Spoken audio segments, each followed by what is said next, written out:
రోమపత్రిక 2వ అధ్యాయం ప్రారంభ వచనం.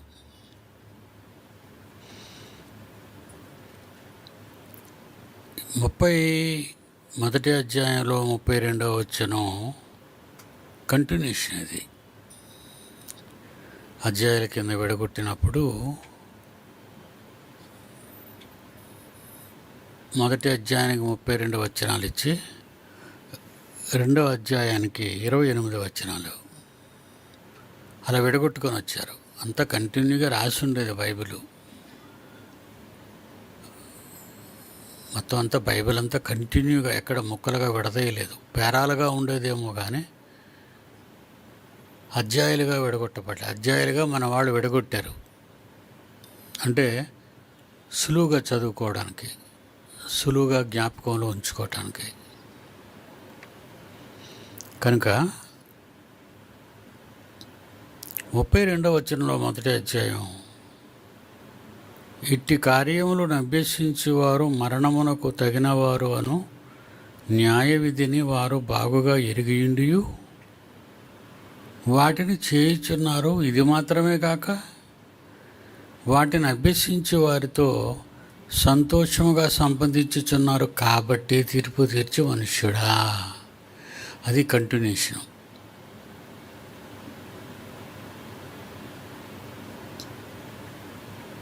ఇట్టి కార్యములు అభ్యసించేవారు మరణమునకు తగినవారు అని న్యాయ విధిని వారు బాగుగా ఎరిగియుండి తెలుసు వాళ్ళకి. వాటిని చేయుచున్నారు, తెలిసి చేస్తున్నారు, తెలియక కాదు. ఇది మాత్రమే కాక, అది కాకుండా ఆ కార్యములు చేసేవారితో, వాటిని అభ్యసించే వారితో సంతోషముగా సమ్మతించుచున్నారు. కాబట్టి అది 2వ అధ్యాయం ప్రారంభం. కాబట్టి తీర్పు తీర్చే మనుష్యుడా, నువ్వెవడవైనాను సరే నిరుత్తరుడు అయి ఉన్నావు. ఇన్ని జరిగిస్తున్నా, ఇన్ని భయంకరమైన కార్యక్రమాలలో లీనమై 29వ వచనంలో మీకు లాస్ట్ వీక్ చెప్పాను. అట్టివారు, మొదటి అధ్యాయం 29, అట్టివారు దుర్నీతి, దుష్టత్వము, లోభము, ఈర్ష్య, మత్సరము, నరహత్య, కలహము, కపటము, వైరము, కొండెగాండ్లు, అపవాదకులు, దేవద్వేషులు, హింసకులు, అహంకారులు, బెంకములాడువారు, చెడ్డవాటిని కల్పించేవారు, తల్లిదండ్రులకు అవిధేయులు, అవివేకులు, మాట తప్పువారు, అనురాగరహితులు, నిర్దయులు. ఇలాంటి క్యారెక్టర్ ఉన్నవాళ్ళు, ఎంత బ్యాడ్ క్యారెక్టర్, ఈ గుణాలు ఉన్నవారు ఎదుటి వాళ్ళకి తీర్పు తీరుస్తున్నారట. ఎంత క్రూరంగా వాళ్ళు జీవిస్తూ, ఎంత అన్యాయంగా, దేవునికి భిన్నంగా, వాక్యానికి భిన్నంగా వాళ్ళ జీవితాల్లో ఏం కాకుండా బ్రతుకుతూ, తప్పు చేసేవాళ్ళు ఎవరైనా దొరికితే మాత్రం మళ్ళా వాళ్ళ మీద పడుతున్నారు. అంటే మనుషుల క్యారెక్టరు ఎంత భయంకరమైన క్యారెక్టరో ఆలోచించండి.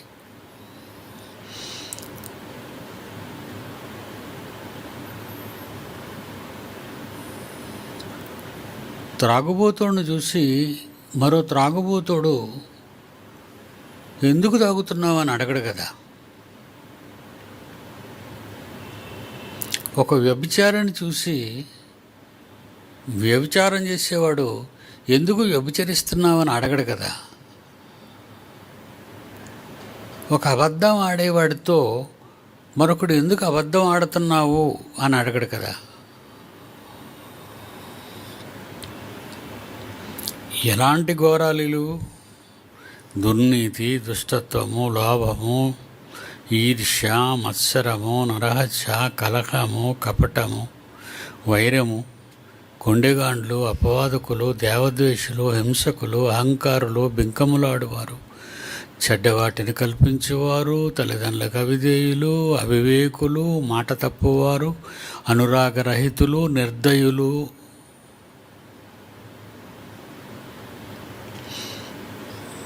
అలా ఉంటూ సపోర్టర్స్ చూడండి. ఇలాంటి వాళ్ళకి సపోర్టర్స్ అంటే పాపాలు చేసేవాళ్ళని మెచ్చుకునేవారు. ఒక తాగుబోతుడిని మెచ్చుకుంటాడు, ఒక అబద్ధికుడిని మెచ్చుకుంటాడు. అంతే కదండి. ఇట్టి కార్యములు చేయువారు మరణమునకు అభ్యసించేవారు. 32వ వచనంలో మరణమునకు తగినవారు అను న్యాయవిధిని బాగా తెలిసి తప్పు ఏం కాకుండా అబద్ధాలు ఆడతారు. అలవాటు అయిపోయిందండి.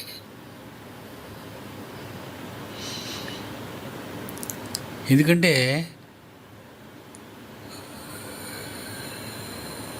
అబద్ధం అనేది అది ఒక మంచి క్యారెక్టర్ అనుకుంటున్నారో, లేకపోతే అది చిన్న పాపం అనుకుంటున్నారో, ఏమనుకుంటున్నారో మనుషులు, నరమాతృలు. కానీ అది దేవుని దృష్టిలో వాళ్ళు మరణమునకు తగినవారు. అది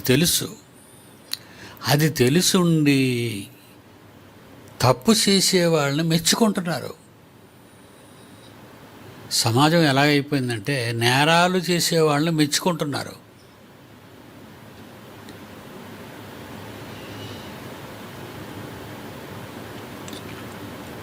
యుక్రెయిన్తో యుద్ధం చేస్తూ రష్యా సైనికులు 1000 మంది చచ్చిపోయారు. అసలు యుద్ధం చేసి మనుషులు చంపేయటం నరహత్య కదా. బైబిల్ ప్రకారంగా అది నరహంతకులు చేసే పని. యుద్ధం చేయటం వలన చంపుకుంటారండి.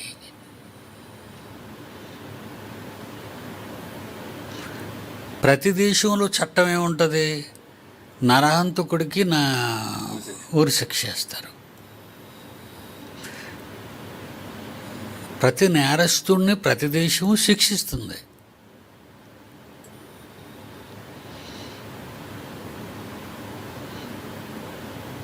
కానీ యుద్ధం వచ్చినప్పుడు పుతిన్ తన సైన్యం అంతా చచ్చిపోయింది. యుద్ధంలో రష్యా సైన్యం చచ్చిపోయింది, ఎక్కువ మంది చచ్చిపోయారు. తర్వాత ఎక్స్ సర్వీస్ మిలిటరీలో ఉండి రిటైర్ అయిపోయిన వాళ్ళు, 10 ఏళ్ళు కంప్లీట్ చేసి ఇంటికి వెళ్ళిపోయిన వాళ్ళు, ఇలాంటి వాళ్ళు ఉంటారు మిలిటరీలో, సైన్యంలో. అలాంటి వాళ్ళందరినీ మళ్ళా రష్యా ప్రెసిడెంట్ పిలిచాడు. మళ్ళీ మీరు రండి, జాయిన్ అవ్వండి, ఇక్కడ మనుషులు చచ్చిపోయారు, మాకు మనుషులు లేరు. ఆర్డరు వచ్చేటివే, మళ్ళీ యుద్ధానికి వచ్చేయాలి. వీళ్ళు పిలవగా ఇంకా చాలలేదు, ఇంకా సరిపోరు. అప్పుడు ఏం చేశాడంటే ఖైదీలను విడిచిపెట్టేమన్నాడు యుద్ధరంగానికి. నేరస్తుల్ని, తప్పు చేశారని నేరస్తులుగా జైల్లో పెట్టిన నీవు రష్యన్స్ అందరి చేత ఉక్రెయిన్ మనుషుల్ని చంపేస్తూ, ఆ చంపే పని దేశంలో ఉండి నేరం చేసిన వాడిని జైల్లో పెట్టి ఆ నేరస్తుడిని మళ్ళీ బయటికి రప్పించి యుద్ధరంగానికి పంపుతున్నాడు. ఏంటంటే ఇదేమైనా అర్థమైందా మీకు? అంటే నువ్వు ఎవరినైనా చంపడానికి మేము ఖైదీలు అయినా పర్వాలేదు, అదే తప్పించుకొని పారిపోతే మళ్ళా అడగాడికి శిక్ష. మరి ఇతను విడిపించేసి యుద్ధానికి పంపితే దేశభక్త? నేరస్తుడు చూపించిన దేశభక్తి అంటారా అది? నువ్వు యుద్ధం చేయటమే నేరం. మీలో యుద్ధములు పోరాటములు దేని నుండి కలుగుచున్నవి? మీ అవయవంలో పోరాడు మీ అవయవాలలో పోరాడు భోగేచ్ఛల నుండి కదా. అసలు యుద్ధం చేస్తున్నావంటే పాపాలు చేయటానికే యుద్ధం చేస్తున్నావు.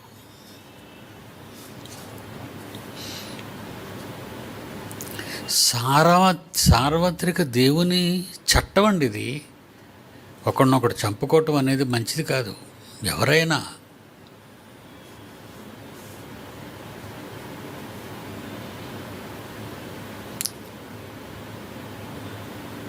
విదేశాల్లో ఉన్న భారతీయుడు, మన వాళ్ళు ఎవరైనా విదేశాల్లో ఉండి అక్కడ ఎవరైనా ఆ దేశంలో ఉన్న ఆయన్ని చంపిస్తే ఆ దేశం విడిచిపెడుతుందే, మరణశిక్ష విధిస్తుంది. మొన్న ఈ మధ్యలోనే మన ఇండియన్ ఒక ఆయన్ని అమెరికా వాడు చంపేశాడు కాల్చి.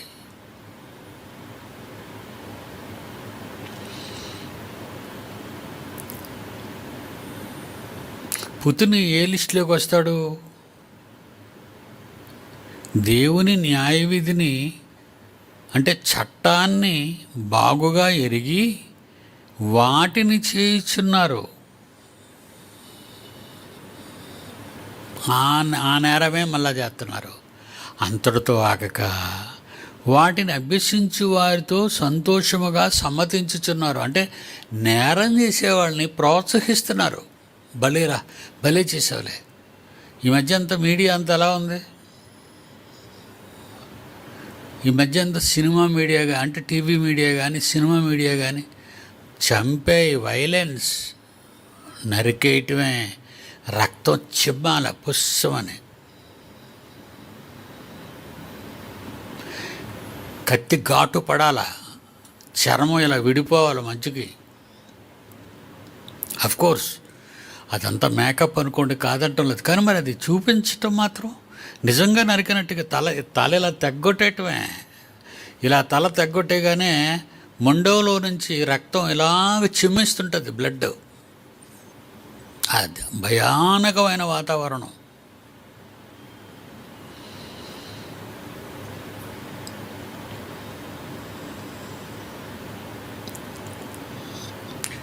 ఎవరిని ఉద్దేశించినవి కావు, ఎవరినో చూసి చేసినవి కావు అని ప్రతి సినిమాలోనూ ముందుది ఇస్తాడు.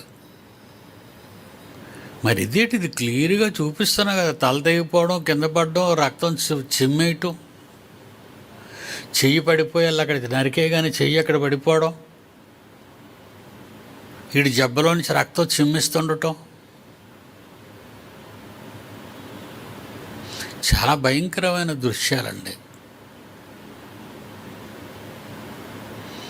ఏమండి, చాలా భయానకమైన దృశ్యాలు. జైలులో, రష్యా జైల్లో ఉన్నటువంటి ఖైదీలందరినీ యుద్ధరంగానికి పంపుతున్నాడు. వాళ్ళని చంపేయండి, మీరు వెళ్ళి వాళ్ళని చంపేయండి. ఒక దేశ ప్రెసిడెంట్ అండి, రష్యా దేశపు ప్రెసిడెంట్, రాజులాంటోడు తప్పు చేయొచ్చా? ఒక నేరస్తుని విడిపించవచ్చా మరో నేరం చేయడానికి? అదేనండి ఇక్కడ కరెక్ట్గా ఉంది. దేవుని న్యాయ విధిని అంటే చట్టాన్ని వారు బాగుగా ఎరిగియుండియు వాటినే చేయుచున్నారు. ఇది మాత్రమే గాక వాటిని అభ్యసించి వారితో సంతోషముగా సమ్మతించున్నారు. భలేరా, భలే నరికాడు, భలే కొట్టాడు.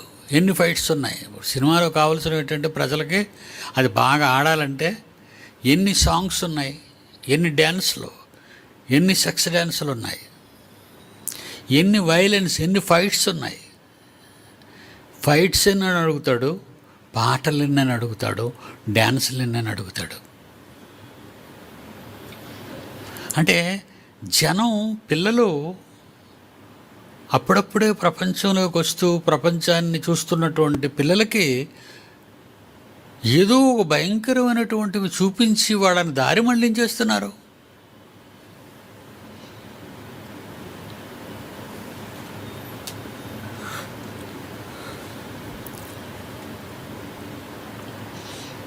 దీనికి సెన్సార్ బోర్డు వారు సంతకం పెట్టేస్తారు, సినిమాని చూడొచ్చని. మొట్టమొదటి సెన్సార్ బోర్డు సర్టిఫికేట్ వస్తుంది.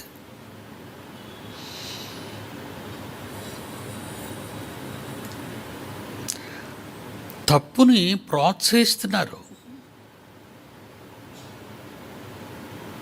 వాటిని అభ్యసించి వారితో సంతోషముగా సమ్మతించుచున్నారు.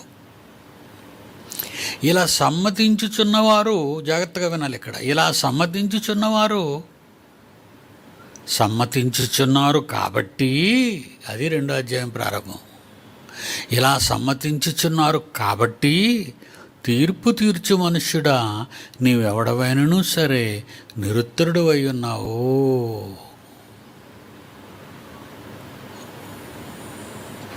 నువ్వు ఉత్తరవాది అయిపోతావు. నీ దగ్గర సమాధానం లేదు, తప్పు చేస్తున్నావు.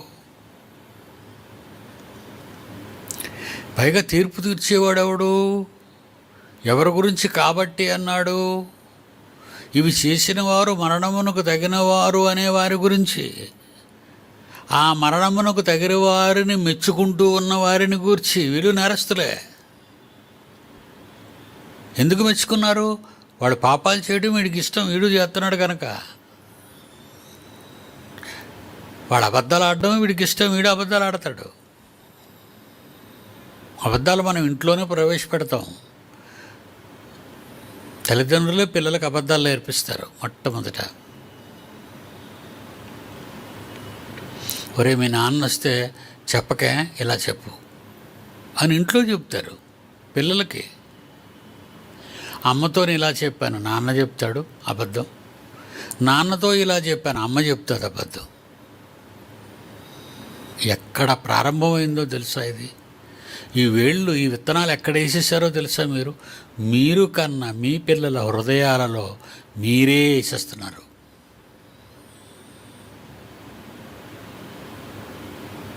కాబట్టి తీర్పు తీర్చు మనుష్యుడు అంటే ఇన్ని నేరాలు ఘోరాలు చేసినవాడే ఎదుటివాడిని మళ్ళా నేరస్తుడు అంటున్నారు. బాబా, ఇంక వీళ్ళనెవరు పట్టుకుంటారండి?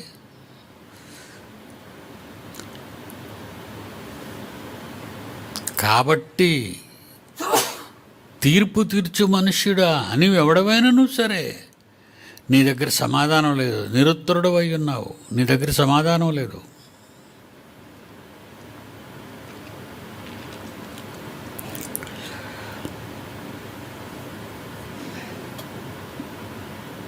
మత్తయి సువార్త 7వ అధ్యాయం 2వ వచనం. మత్తయి సువార్త 7వ అధ్యాయం 2వ వచనం.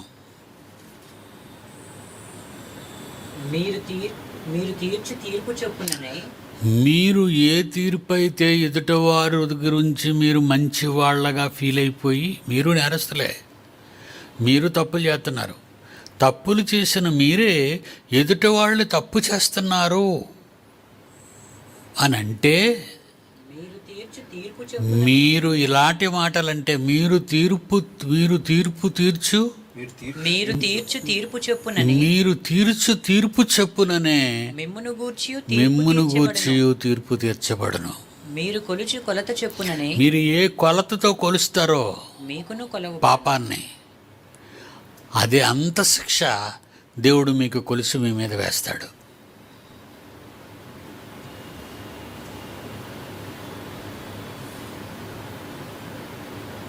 దేవుడు అంటున్న మాట్లాడేవి, నేను చెప్పేవి కాదు కదా.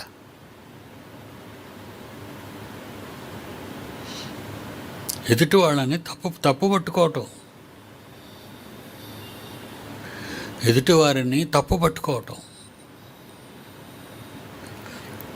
ఎదుటి వాళ్ళని తప్పు పట్టుకోవాలనుకునే నీవు ఎదుట వాళ్ళ దగ్గర ఏదైనా మంచి ఉందేమో వెతకూడదు. అది పనిచేస్తుంది నీకు, అదే నీకు పనిచేస్తుంది. ఎదుటి వాళ్ళు తప్పులు పట్టుకోవాలని వెతికే నీవు ఎదుటి వాళ్ళలో ఉన్న మంచి గుణాలు కూడా ఉంటాయి కదా. అన్ని తప్పులే ఉండవు కదా. 99 తప్పులున్నా ఒక మంచి అయినా ఉంటుంది కదా ఎదుటివారిలో. ఆ మంచి నువ్వు ఎత్తి మాట్లాడవచ్చు కదా.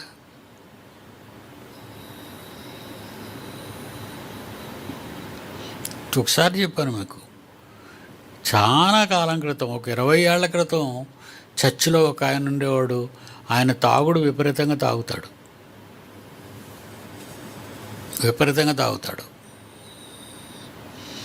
ఆయన గుడికొచ్చి వినయంగా సిగ్గుతో తలదించుకొని కూర్చుంటాడు. ఎందుకు అలా కూర్చున్నాడు? నేను నేరం చేశాను,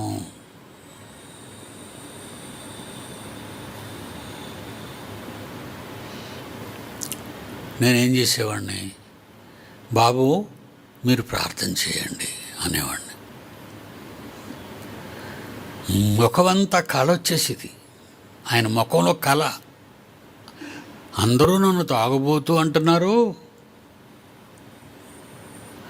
నన్ను దేవుడికి ప్రార్థించమంటున్నాడు ఈయన. అలా ఒక చెడ్డవాడిని మంచి దారికి తీసుకురావడానికి మంచి మాటలు పలకాలి.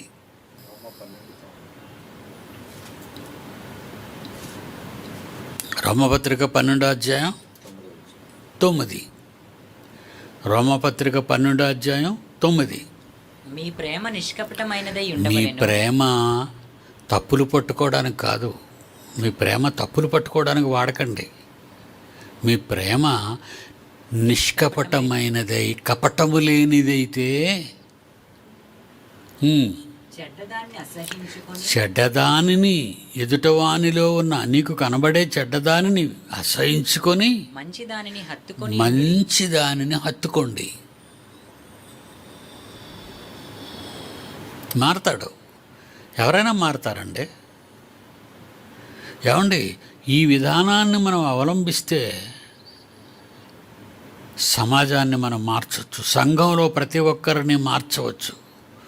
నువ్వెంత నేనెంత, తప్పులు పట్టుకోవటంలో వెతకులాడచ్చు, తప్పుకు దొరికితే చీల్చి చెండాడుతున్నారే.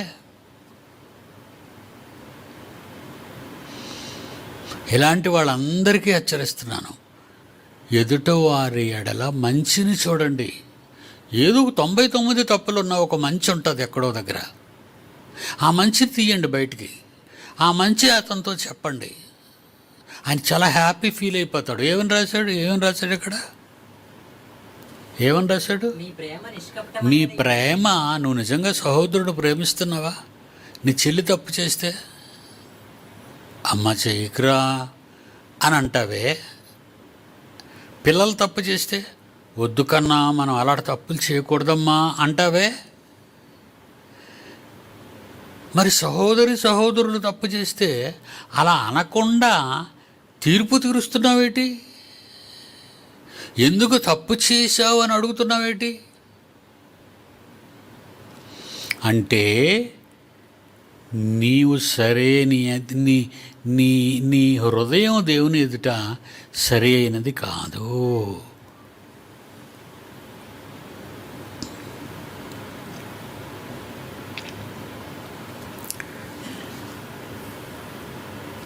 యోహాను సువార్త 8:7-9. యోహాను సువార్త 8:7-9. వారాయనను పట్టు వదలక అడుగుచుండగా వారాయనను పట్టు వదలక, అంటే వ్యభిచారమందు పట్టబడిన స్త్రీ, మేము చూసేసాం, ఎందుకంటే ఈమె వ్యభిచారము చేయుచుండగా అని ఆడే చెప్పారు.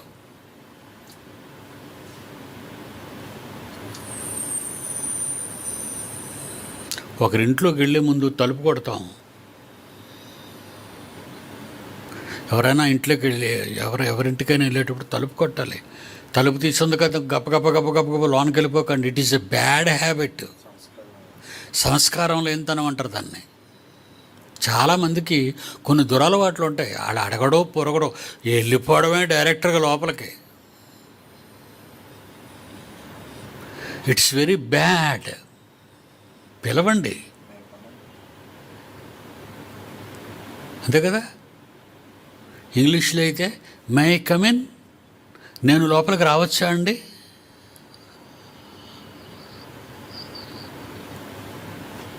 అంత సంస్కారవంతమైన పదజాలాలతో మనం ప్రవర్తించడానికి బదులు వెళ్ళిపోవటమే, గేట్లో పడి వచ్చేయటమే, ఫ్లోర్ ఎక్కిపోవటమే, గదుల్లోకి వెళ్ళిపోవటమే.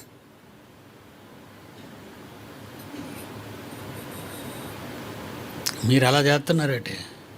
అలా చేయకండి, చాలా అసహించుకుంటారు. మీరు వెళ్ళిపోవడం బాగానే ఉంటుంది, కానీ బయటికి ఏమనరు. బుద్ధి జ్ఞానం లేకపోతే సరి అని లోపల అనుకుంటారు వాళ్ళు. సరిపోయిందా మీకు అక్కడ?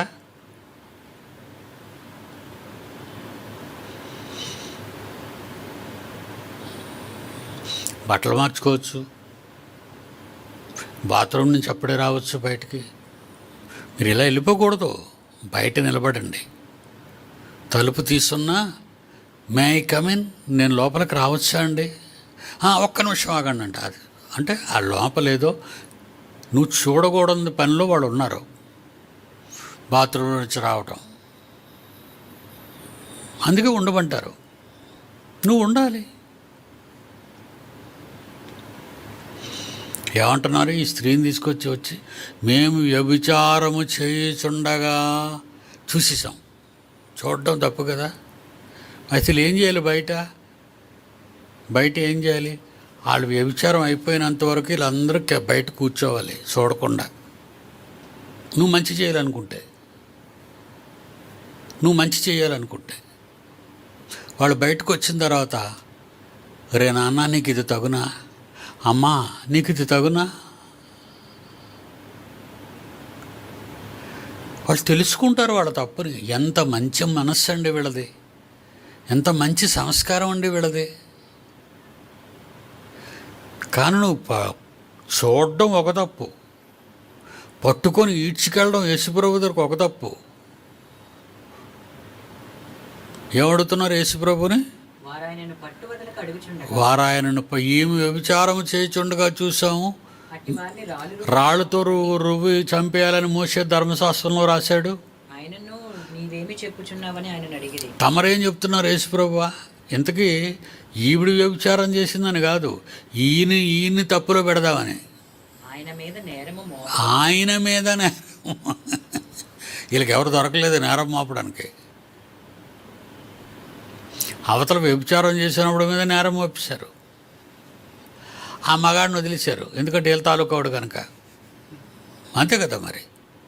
పురుషుడిని ఎందుకు వదిలేశారు? మన పోలీసులు రెడీ చేస్తారు, ఆడవాళ్ళే తీసుకొస్తాడు. ఏమంటే వాళ్ళు అక్కడ ఉంటే వ్యభిచారం అవుతుంది, ఆడవాళ్ళే ఉంటే అక్కడ వ్యభిచారం అవుతుంది. అంటే పురుష పొంగోలు ఉండరా? వాళ్ళని పట్టుకోరు, వెనక్కి అంటారు అందరినీ. అలాగైంది బిడ్డలు తగు. ఆయన వదిలేశారు, ఈవిడ నీడ్చుకొచ్చారు. ఆయన మీద నేరం మోపాలని అడుగుతున్నారు. అప్పుడు చదువును ఆయన మీద నేరము మోపవలెనని ఆయనను శోధించుచు ఇలాగున అడిగిరి.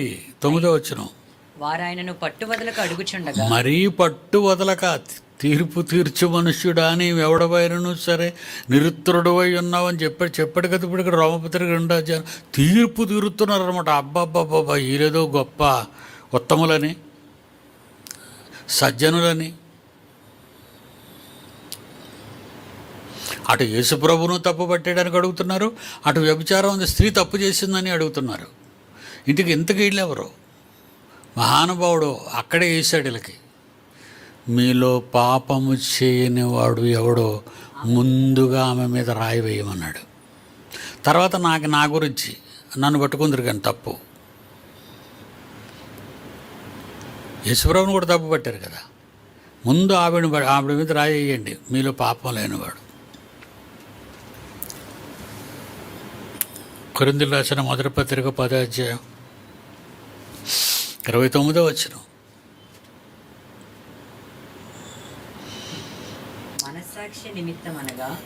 కొరింథీయులకు రాసిన మొదటి పత్రిక 10వ అధ్యాయం 29వ వచనం. మనస్సాక్షి నిమిత్తమనగా నీ సొంత మనస్సాక్షి నిమిత్తము కాదు, మీ సొంత మనస్సాక్షి నిమిత్తం కాదు, ఎదుటివాని మనస్సాక్షి నిమిత్తం ఇలాగు చెప్పుచున్నాను. ఎందుకనగా వేరొకని మనస్సాక్షిని బట్టి నా స్వాతంత్ర్య విషయములో తీర్పు తీర్చబడనేలా. ఎదుటివాడి మనస్సాక్షి చూడు. నీ మనస్సాక్షి నేరం చేశాడని దొరికిపోయాడు, అడ్డంగా బుక్ అయిపోయాడని నువ్వు ఇష్టం వచ్చినట్టు కడిగేస్తావా? నీవు నేరస్తుడు అయి ఉండి నువ్వు తప్పు చేస్తున్నావు. నువ్వు తప్పు చేసి ఎదుటివాడిని నన్ను అడిగితే ఈ వచనాల ప్రకారంగా ఎవరు ఎవరిని తప్పులు పట్టకూడదు. అయితే మరి ఏం చేయాలండి? చెప్పచ్చు కదండి. చెప్పే విధానం ఎలాంటిది? చెప్పాలి. చెప్పే విధానం ఎలాంటిది? తాగుబోతు దగ్గరికి వెళ్ళి నువ్వు తాగుబోతువి తాగుబోతువి తాగుబోతువి తాగుబోతు అని చెప్తున్నావు అనుకో, తాగడం మానేయని. అప్పుడు ఆడు ఏమంటాడు? నేను తాగుతాను రా, నువ్వు నోరుమి అంటాడు. సరిపోదు అక్కడ నీకు? వాడు మనస్సాక్షి నిమ్మడపరచాలి, నెమ్మదిపరచాలి.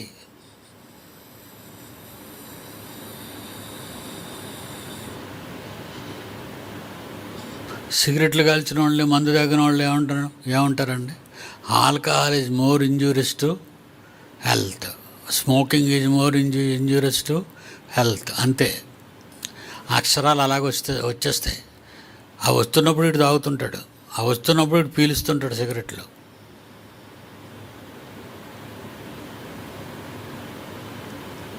మనస్సాక్షి నిమిత్తం ఇలాంటి అడ్వర్టైజ్మెంట్లు ఇవ్వడం కాదు. ఎదుటి వాళ్ళు మనస్సాక్షి, అతనిలో ఏదైనా మంచి ఉందో మీకు తెలుస్తుంది. చర్చిలో ఉన్నవాళ్ళు ఆడవాళ్ళు ఉన్నారు, మగవాళ్ళు ఉన్నారు. మన పిల్లల్లో ఎంతోమంది మంచి పిల్లలు ఉన్నారు, పెద్దల్లో ఎంతోమంది మంచివాళ్ళు ఉన్నారు, చెడ్డవాళ్ళు కూడా ఉన్నారు. అందుకే చెడ్డవాళ్ళ పేర్లు చెప్పను. మంచివాళ్ళు ఉన్నారు, చెడ్డవాళ్ళు ఉన్నారు. మంచివాళ్ళు తప్పులు అందరూ చేస్తారు. తప్పులు చేసేవాళ్ళలో ఏదో ఒక మంచి గుణం ఎక్కడో కనబడుతుంది మనకి. మన చర్చోళ్ళే కదా, మనకు తెలిసిపోద్ది. ఆ మంచి ఎదుటివారి మనస్సాక్షి అని బాధపడకుండా ఉండాలంటే ఆ మంచి మాట పట్టుకొని మాట్లాడాలి.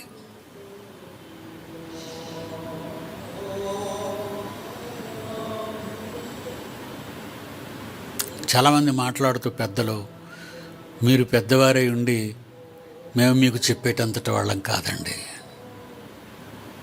అది ఎదుటివాడు మనస్సాక్షి నిమిత్తం నీ మాటలు ఎలా ఉండాలి. నువ్వు చెప్పేవాడువే అని చెప్పేటంతటి వాళ్ళం కాదనుకునే కదా చెప్తున్నావు.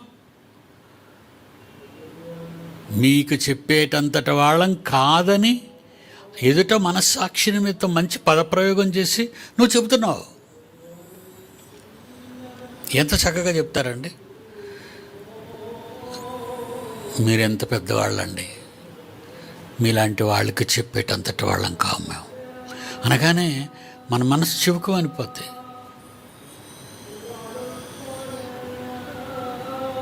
మన మనస్సాక్షి నిమిత్తం కాదు, ఎదుటవాని మనస్సాక్షి నిమిత్తం. కాబట్టి తీర్పు తీర్చు మనుష్యుడా, నీవెవడవైనా సరే నీ దగ్గర సమాధానం లేదు, నిరుత్తరుడవై ఉన్నావు, నీ దగ్గర ఆన్సర్ లేదు.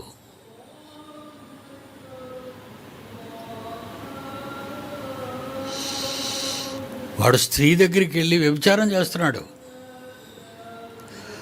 నువ్వు మీ ఇంట్లోనే ఉండి మేడ మీద నిలబడి ఎవరా మంచి ఆడపిల్లలు వెళ్తుంటే ఆడపిల్లని చూసి మానసికంగా వ్యభిచారం చేస్తుంటావు హృదయంలో. ఇద్దరు వ్యభిచారులే. అంటే నువ్వు ఇంటి దగ్గర ఉన్నావు కనుక ఉత్తముడువా? వాడు వెళ్ళాడు కనుక వాడు వ్యభిచారా? బైబిల్ చాలా గొప్పది. సమాజానికి ఇది అర్థం కాదు. అందుకే బోధకులు బైబిల్ ఏం చెప్తారు చెప్పరు. దేవుడు ఆశీర్వాదాలే మీకు అన్నీనే. దేవుడు ఆశీర్వాదాలే. నీకు డబ్బు కావాలా, పిల్లలు కావాలా, భూములు కావాలా, ఉద్యోగాలు కావాలా, ఇవే కదండి వాళ్ళు బజార్లో పెడతారు. సరుకు సేల్ అవ్వాలి. మన దగ్గర అలా కాదు కదా. విభజిస్తాం వాక్యాన్ని, ప్రతి పీస్ టు పీస్ మనం తీస్తాం.